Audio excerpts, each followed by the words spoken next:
SaaStr fans, welcome to another episode of the SaaStr CRO Confidential podcast. I'm your host, Sam Blond. This is episode 8. Can't believe we have made it this far. Thank you for being here with me and with us. Today we have another incredible guest. We have Lucas Fox, the GM of startups at Brex, a company I, of course, know incredibly well. I've had the pleasure of working with Lucas for about 4 years prior to my joining Founders Fund. Lucas remains at Brex, where he's been for almost 5 years, and just an unbelievable career trajectory. Lucas started in recruiting, which I think is an incredible place to start and just incredible experience for anybody in a leadership role. From there, Lucas came into the sales organization and built out a team that was focused on selling Brex's second product, which was what we call Brex Cash. It's a deposits product. Evolved from that role into owning relationship management. So as the VP of relationship management, Lucas really owned revenue in our customer base. That's actually where we're going to be spending most of the time today, is on customer expansion, retention, preventing churn, those sorts of things. And finally, Lucas's current role is the GM of startups. And the way that Brex is structured, there are like two businesses within the company. One is the startup segment focused on technology startups, and the other is the enterprise segment focused on more mature businesses. And Lucas is like the CEO of the startup segment. With that long intro, my close friend Lucas, it's awesome to see you, and thank you for being here. 100%, Sam. Thank you. I've had the pleasure of working with you, like you said, for 4 years, and at one point reporting to you. And I'm a big fan of your work and excited to be here. Awesome. Well, we will jump right in. And as I mentioned in the intro, we're going to be spending most of our time today focused on serving customers. And before we even jump in, just as setting context, Brex was late to the game on this. We acquired a bunch of customers and we had a lot of focus on customer acquisition. And before we knew it, we had hundreds, likely thousands of customers, huge upsell or expansion opportunity within our customer base, some customers starting to churn, and very little attention focused on making customers successful and growing the spend within our customer base. And I think that that's something that, in my experience, is almost universally true. And it happens organically where you start focusing go-to-market resources on acquiring customers because you don't have any customers in the beginning. And it just sort of grows from there where, marketing resources are generally demand gen focused versus customer marketing. A lot of your revenue or growth resources are focused on acquiring new customers versus on expanding revenue within your customer base. And so I would say, especially for early stage startups, oftentimes the focus on making customers successful and expanding revenue comes too late. And oftentimes there isn't enough or aren't enough resources that are dedicated to expanding revenue, mitigating churn, making customers successful when you look at the potential opportunity there. So with all of that said, Brex was certainly in that category. We had a ton of customers, a bunch of revenue, and not much available by way of serving and expanding revenue within this customer base. Let's start there. You were the VP of RM. You were given this mandate of growing revenue within our existing customer base. There are really two things that influence revenue in the base. One is churn, and one is this concept of upsell or expansion. Where did you focus first? Yeah, it's a good question, Sam. I feel like I agree with your statement that most companies invest in this very late, and Brex did do that pretty late in the journey. So the first thing that I did, when evaluating whether to start in churn mitigation or upsell, was to just look at our existing customer base. And the nature of our customer base meant that the majority were fast-growing venture-backed companies that we would acquire at an early stage, primarily, seed stage, Series A stage. And the nature of these companies are such that they would grow a lot throughout their journey. And so we saw that, about half of the seed companies that we acquired as customers would grow into Series A companies, and a half of those Series A companies would graduate into Series B, and a half of those Series B into Series C. And this would happen at sort of 12-month intervals. So we started to realize that a customer churning today was sort of really bad for the business, because the value of that customer in the future was greater than that value present day. And so the first thing that I realized was we need to just stop churn. That was the number one priority and the first thing that I really focused on. Makes sense. And so Brex specific, you sort of had to pick. I own both churn and sort of expansion or upsell. I need to start somewhere. You started focusing on churn. Do you believe that that was sort of unique to Brex, or do you think that that's applicable to most startups as well? Sort of focus on making your customers successful and mitigating churn before you focus on expansion, or how do you think about that? Yeah, it's also a very good question. I definitely think that this is applicable to other startups as well. I mean, I definitely think that, when you don't have customers, the focus should be on sales and acquiring customers. But as soon as you start having customers, I think your number one priority is making sure those existing customers are really happy. And making sure that they do not leave your platform. And so I think that churn should be sort of P0 after you have existing customers that you can actually understand and focus on. And like I said, I think a big learning lesson for us was, I feel like we invested in this late, probably 2 years in, a year and a half in. And I think that we should have probably done that right from the beginning. And so the challenge with some of these high growth companies like Brex is that user acquisition, net new user acquisition, sort of obfuscates the problems of customers churning, because you're still growing revenue a lot month over month. And so despite having churn, you just don't pay attention to it. But I think that was a big lesson, sort of focus on churn first. And I think that's universal for many other startups, not just Brex. Great learning. Okay, so you start to focus on churn, and you've articulated why that's the priority. Where do you start?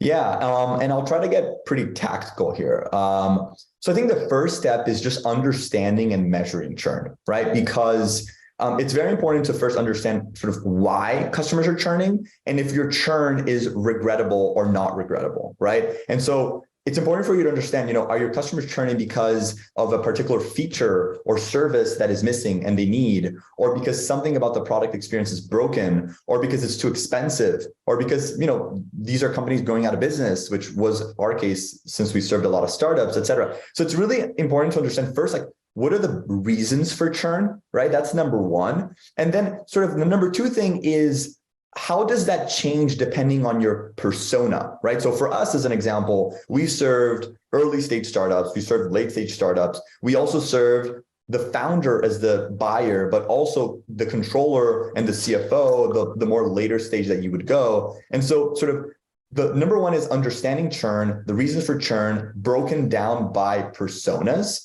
And really, this isn't just about sort of like a one-time exercise to understand churn. Sort of the next step is sort of setting up the systems and the processes in place to track churn moving forward, right? So this meant adding the right fields to our CRM, which we use Salesforce, for support reps and sales reps to input whenever they knew why a customer was churning. We also did a lot of sort of automated surveys whenever we noticed the customer would stop spending on their Brex card or depositing funds on their Brex Cash business account. And this was sort of automated, asking customers to tell us why they were churning.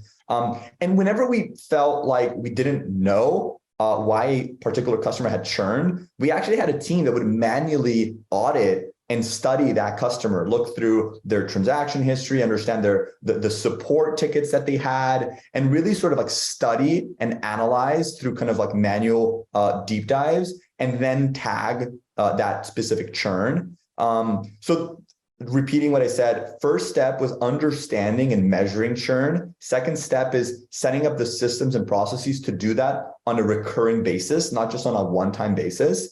Then the next step that we started really doing was sharing this throughout the company. So we started to write a quarterly memo that would essentially break down monthly churn, bucketed by reason, by persona, and we would size what the biggest reasons for churn would be. And ultimately, we would provide a direction to the rest of the company, to the product organization, engineering organization, to our support organization, to our operations, underwriting organizations, on what we had to do differently to mitigate that churn, right? And so that was kind of like, the next step. I'd say that the step after that was we really tried to predict the user behavior that would lead to churn. So in our case, as an example, we realized that things like, your accounting or bank integrations breaking would lead to a bad customer experience and would lead to churn. Or if your credit limit would drop, that would lead to churn. Or if you had more than a certain number of support cases within 30 days, that would lead to churn. Or if a user left a low NPS. And we had sort of like a list of things that we modeled out and realized led to churn. And we built sort of a churn score so that we could get ahead and identify the high churn accounts before they churned. And sort of the final step to that was really just staffing a team that could cover a portfolio of accounts, right? And so essentially what we did was we built out sort of a coverage model where some reps had as few as 50 accounts. Some would have, as many as 500 to 1,000 accounts. And essentially their responsibility was mitigating churn, getting ahead to prevent churn from happening. And ultimately the last step was sort of like just hiring great people pretty fast to be able to do that, right? And so we built sort of a really great interview and recruiting process. To your point, I started out in recruiting and sort of like hired hundreds of people during my time at Brex. And the one thing that we did that I think really stuck out as a learning for post-sales hires, for customer success, account management, was we had this one interview that would assess a series of core values, right? Like deep personality traits, like core values. And the one that most correlated to a successful customer success rep or account manager was empathy. So we had an interview that the sole purpose of that interview was to measure the degree and the level of empathy that person had. And we only hired people that had sort of like extremely high degrees levels of empathy, because that made them extremely customer focused. That made them really care about the customer experience. That made them want to respond to emails at midnight because they didn't want to disappoint their customer. And so we ultimately realized that like hiring people with high degrees of empathy was extremely effective.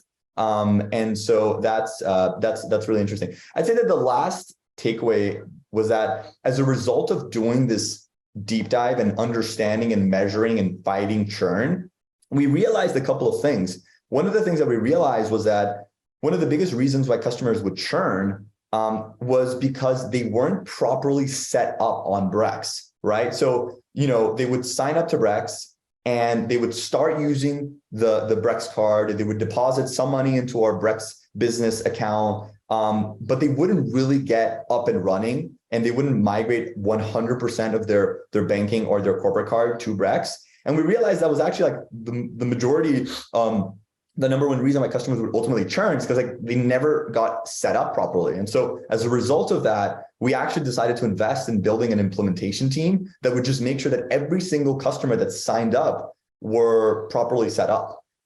First, guided through people, reps. Then we really indicated how to do that in a more self-serve, product-driven way. But those are kind of like the high-level steps on what we did first on churn. Makes a ton of sense. Very interesting. Double clicking on the last thing that you touched on, which is implementation, because I think it is potentially universally applicable beyond just Brex, but was certainly applicable at Brex too. I remember when we started looking into data and trying to diagnose certain actions or behaviors that ultimately led towards like the long-term success of a customer. What we found was the first 30 to 60 days was the most critical time period in a customer's sort of existence on the platform. And if certain actions were performed, the lifetime value of the customer, the sort of stickiness of the customer was exponentially greater than if those actions weren't performed. And for Brex, those things were like, did they integrate their ERP? So were they mapping the card data back to their accounting system? Did they issue a certain number of cards? And that certain number of cards was likely proportional to the total number of employees that they had. Did they migrate a certain number of recurring subscriptions? And we found these like milestones that ultimately became the framework for how the implementation team or implementation reps were measured. One is revenue-based, which is what is the share of wallet that you are capturing within this customer in their first 90 days. The second thing is, are these milestones, there was like a checklist, are these milestones being achieved? And I think that the application here is almost universal for any startup where, you know, at the time that somebody buys the product, it's such a unique time in their evolution as a customer. We're really investing in making them successful will pay long-term dividends. And there should be probably some sort of like onboarding checklist that is tracking some usage, whether it's adding a number of users or feature functionality usage, that is a really positive signal in terms of the long-term success, stickiness, lifetime value, all of these things associated with customers. And so, Lucas, just remind me, from day one, did we separate out implementation to a separate function from relationship management, or how did that evolve?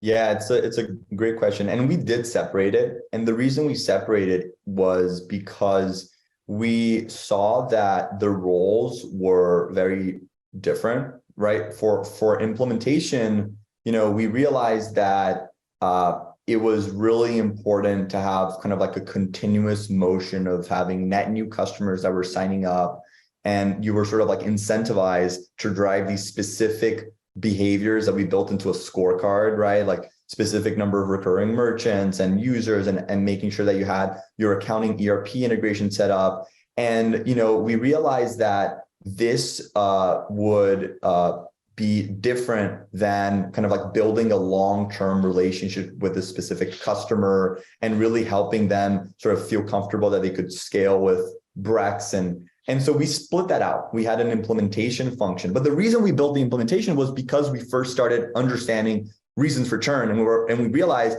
implementation is one of the ways to solve churn. And so implementation was a separate team, but it was born as a result of this insight that implementation was the most effective, low-hanging fruit path to mitigate churn. And so we had the implementation side of things, and then we had sort of the account management, relationship management function. And within that function, we bucketed and sort of combined churn mitigation and upsell, cross-sell together. And then as a third part of that team's evolution, eventually we split out churn mitigation and upsell, but we started out with both of those functions together. And we can chat a little bit about that, but that was sort of like the dynamic of the team over time. Makes sense. So you inherit this really large customer base. You own revenue within that customer base. You decide first order of business is making customers successful and preventing any more churn than already exists. You start to address that. You focus a lot on the implementation. So the customer's first experience with Brex as a customer, the like first impression that they receive. Eventually, over time, you start focusing on expansion and upsell. How did you know when to start shifting some of your attention and resources towards this concept of expansion and increasing revenue beyond just making customers successful? Yeah, great question. And it's interesting because you know, we started out, as you said, in understanding churn, then, mitigating some of the churn. We set up implementation. And then at some point, we realized that we needed to focus on expansion and upsell. And, before I get into that, it's important to know that, when we had that team up and running, half of the net new revenue that we would bring to Brex came from net new sales, but the other half came from the existing base. And so, this was sort of like half of the new revenue that we were bringing to the company, right? So very meaningful. The point that we realized we needed to start focusing on upsell and expansion was essentially as soon as we had a good grasp on churn. So P0 was, let's focus on churn, let's understand it, let's build the systems and tools to make sure that on a monthly basis we're evaluating. Let's share learnings to the rest of the company. Let's make sure that other teams at the company are doing the right things to mitigate churn. Let's build a team to then address churn. And as soon as we had a good pulse on churn and we were tackling churn, we started to organically focus on expansion and upsell, because what we ultimately realized was that churn mitigation and upsell were two sides of the same coin. And what I mean by that is that we realized that, the customers that were most likely to churn were those customers that were still using other competitor products, right? So they were using other credit cards, they were using other bank accounts. And we realized that when we would speak to these customers, they were the most likely to churn. And so as a way to mitigate the churn, we would convince them and show them the value of consolidating everything on one platform, on Brex. And so we would, as a result of the mitigation of churn, we would consolidate and bring more card spend to Brex and more deposits to Brex. And so that's why I say that this was sort of like two sides of the same coin. We realized that, upsell and cross-sell is not just, a way to bring more revenue to the company. It's actually a way to improve the customer experience because they're consolidating everything in one place. As a result, the retention goes up, and obviously the revenue for that customer also goes up. And so that was kind of like a really important insight. Given that we were offering a lending product, right, we were underwriting customers and offering them a credit limit, our underwriting teams knew which accounts had multiple different credit lines because that is a factor in our underwriting model. And so this really allowed us to narrow down on the customers that were using other corporate cards that had other, credit lines with other banks. And what we could do is focus on those customers first and make sure that they understood the value of consolidating everything on Brex. And so that's a very interesting insight, sort of like we organically started to focus on upsell and expansion because we saw it was a very effective way to mitigate churn and also a great way to bring new revenue. And as soon as we started launching new products, we saw that was also the case, right? So as soon as we launched our business account product, we found that customers that had kind of all their banking needs met with us and their corporate card needs met with us, they had higher retention than just card customers. And so that was also one of the reasons why we, pushed the business account product to our base. It improved retention, but it also obviously brought a lot of net new revenue. And the same thing happened when we launched Empower, or expense management software that competes specifically with Expensify and Concur. We started to more heavily cross-sell this because one, it increased our share of wallet, right? So primarily sort of like T&E spend, travel and entertainment spend that we weren't capturing, we would migrate that over to Brex. But also we realized that retention would go up for those customers because the product became a lot more sticky. And so in summary, we started focusing on upsell as soon as we had a good pulse on churn. And we saw that cross-selling and upselling not only led to more churn and more revenue to the business, but also it improved our retention. And so overall, using multiple product solutions just made the product more sticky and the customer experience better. So that's why I say that sort of they come hand in hand. That makes sense. And I think a decent segue into at least where my mind goes next, which is around these are oftentimes, in fact, I would suggest probably rightfully designed as separate people or separate functions. One is sort of like a customer success type function that is focused on things like retention and NPS, just making customers successful. And then the second function is revenue expansion, like a salesperson working within the customer base to add additional licenses, cross-sell additional products. Were the same people in charge of retention and upsell to begin with? And how do you think about that just as a concept? Yeah, for sure. So initially, yes. Initially, because the priority was churn mitigation, we staffed a team to cover our existing base. But as I mentioned, as a result of doing that, we realized that one of the most effective ways to mitigate churn was to drive upselling and cross-selling of the products that we offered. And so it started out with the same role. So the same rep, the same account manager would oversee churn mitigation and also upsell and cross-sell. And especially for the first year or so, because it was the first time that we were investing in this function, we saw a lot of dividends with that. There was a lot of opportunity with just mitigating churn and winning business in the existing base. And we saw, a lot of success in having reps do both.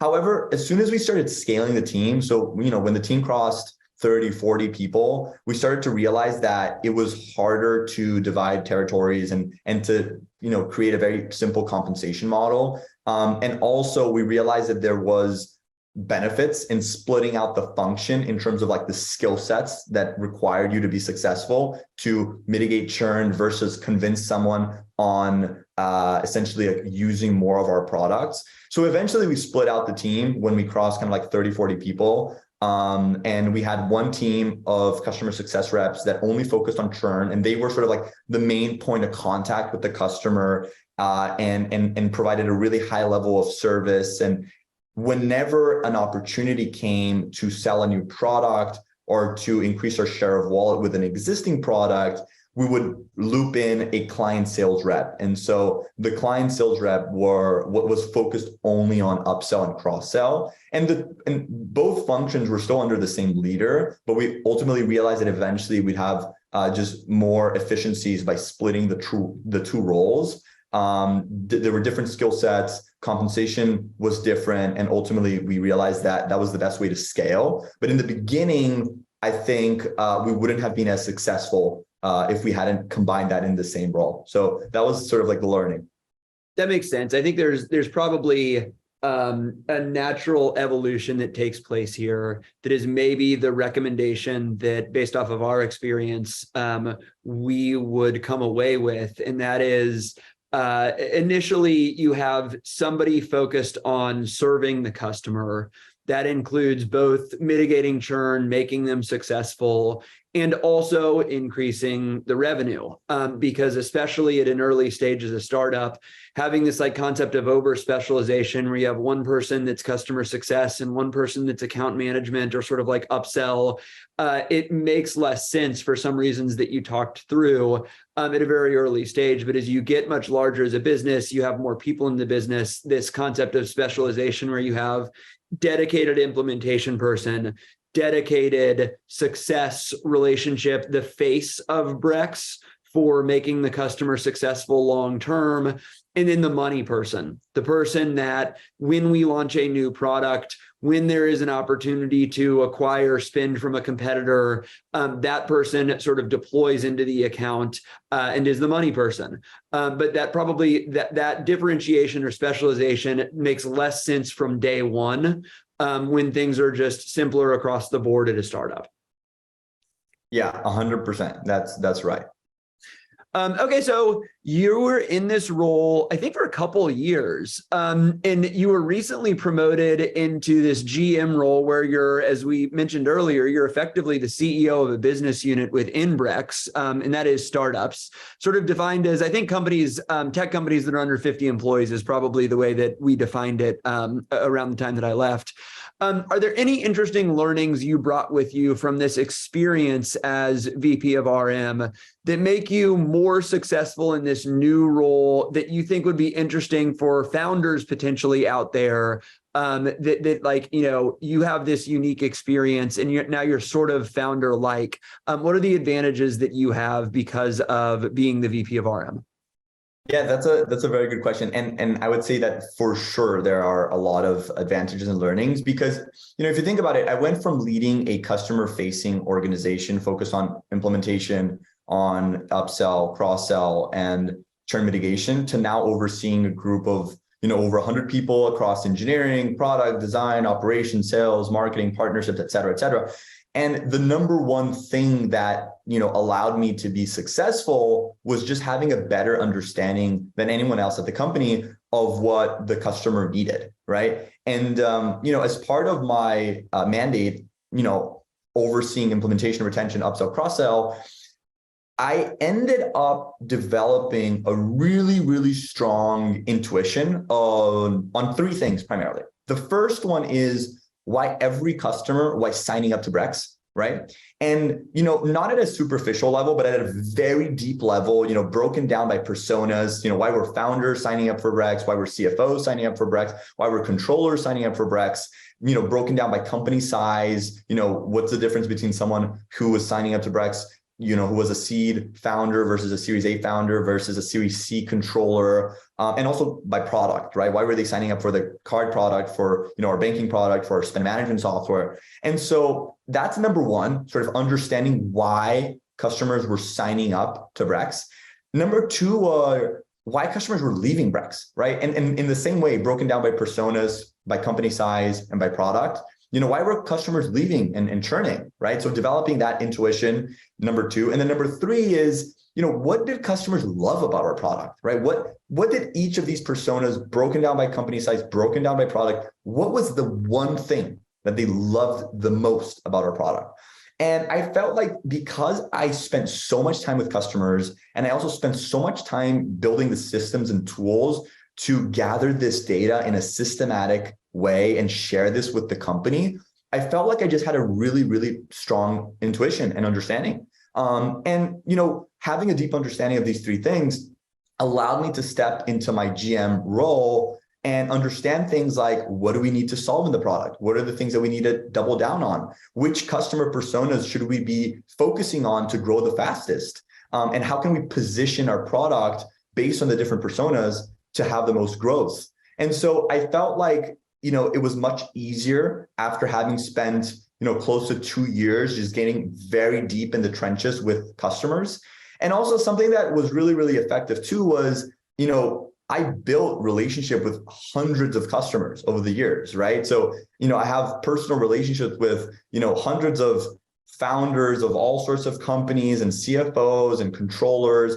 And so whenever I wanted to bounce off ideas or test specific products, or get opinions on specific product memos that I would write, I would simply share that with the group of customers. Sort of what I started doing is I would write a memo and I would share with 20 customers and say, hey, do you mind reading this and sharing your thoughts? And I would also just pick up the phone and text and call. So I had a really deep understanding of our customers, but I also had a lot of relationships with a lot of our customers. And one thing that's helpful as well is that, I spend a lot of time with customers in my free time as well, right? Sort of, I spend a lot of time with founders. I spend a lot of time with finance leaders because a lot of them are just my friends. And so it helped as well that I get a lot of energy from spending time with our customers. And it allows me to constantly, bounce off ideas and refine my understanding of the customer.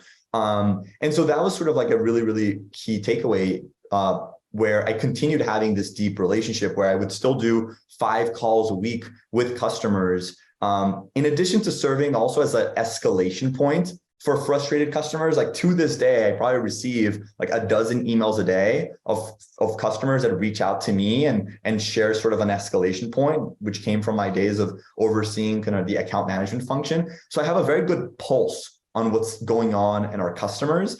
And ultimately, what I did was I started to translate this to the other engineering and product leaders in my organization, right? So the product managers and engineering managers that would be working on the startup org, I started to do the same thing, which is essentially like push them to spend more time with customers and develop the same intuition that I had, right? And so one of the things that we did was sort of centralize this function of helping set up calls for a lot of the engineering leaders and product leaders, so that we essentially just made it easy for them to do the right thing. I've noticed this pattern when speaking to a lot of founders, that a lot of engineering and product leaders, they're expected to speak to customers, but they're also expected to do the work of reaching out and finding out the customer and sort of scheduling the call with the customer. And ultimately, because product managers and engineering managers are so busy, they just don't prioritize that. And so one of the things that we did was we just decided to make it easy for people to do the right things,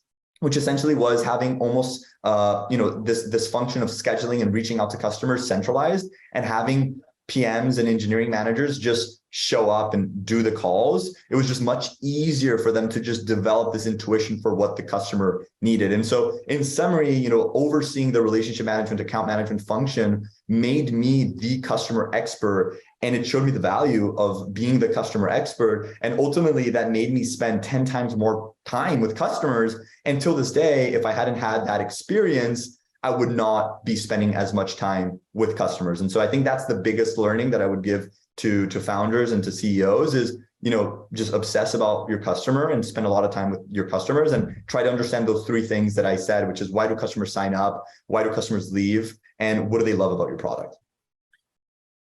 So takeaway for founders, and we've made your role today is a little bit analogous to a founder role. And so takeaway for founders is spend probably more time than you are today with customers. There are very valuable learnings and insights that come from that time. And because of your experience and what may happen for other founders and for other businesses, is it can become ingrained in the culture, especially on the technical side. PMs, engineering leaders, spending more time with customers is so beneficial and manifests in better product, and more customer-focused product. And it starts with the leader. And so you sort of like set the tone of spending time with customers, you articulate the benefits of doing that, and then that spreads throughout the rest of the business, or at least for the folks that matter the most.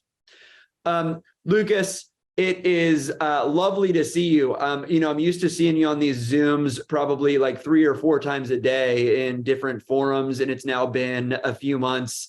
So this was great to catch up. Let's catch up again sometime soon. Thank you all that joined and are listening in. We'll see you back here in a week or two with the next episode, and have a great rest of the day. Take care. Bye, Sam.